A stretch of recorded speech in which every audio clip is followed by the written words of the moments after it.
Hi, my name is Amy Heyse, and today I'm going to be walking you through how to create a cross using masking tape, a piece of paper, and your favorite art supply. I thought this would be a great project for Ash Wednesday or Lent, so let's celebrate the new liturgical season with a fun Catholic craft. For this project, you need a piece of paper. I recommend something thick, kind of like watercolor paper, though computer paper works as well. You just have to be careful because it's a little bit thinner and it might rip.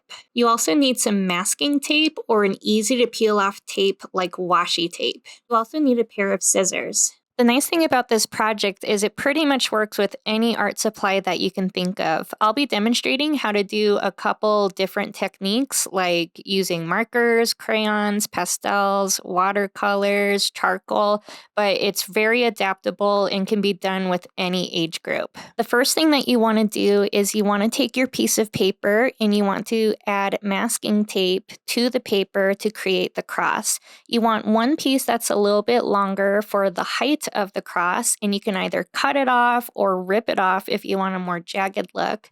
You're going to add it to the center of your paper and push it down flat.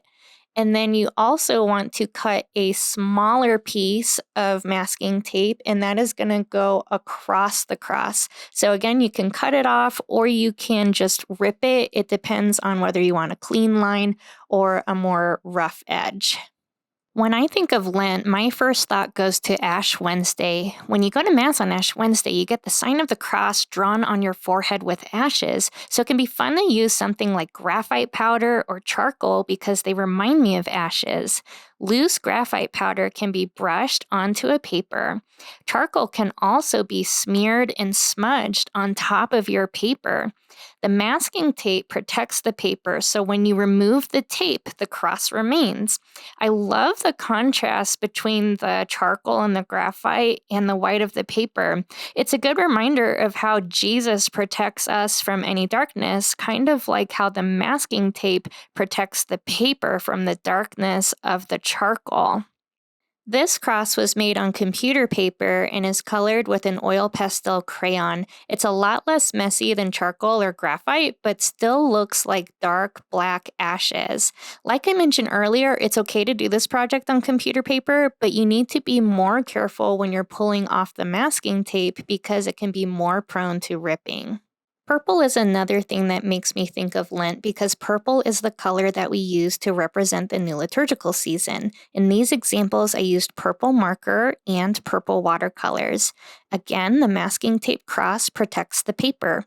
Once you're finished and your paper is completely dry, you can carefully peel the tape off. You want to make sure that you're doing it slowly and gently. You can be as neat or as messy as you'd like with this project. And again, I love the contrast and how the cross resists any darkness. Thank you so much for following along with today's cross tutorial. I would love to see what art supplies you decided to pick for your project. Feel free to tag me on social media. If you enjoyed following along with today's tutorial, you can give this video a thumbs up or subscribe to my channel so you can stay up to date on other Catholic-inspired art tutorials. Another way you can support the channel is you can buy me a coffee. Thank you so much for following along. I want to remind you that God loves you very much and He loves your artwork very much, and I'll see you next time.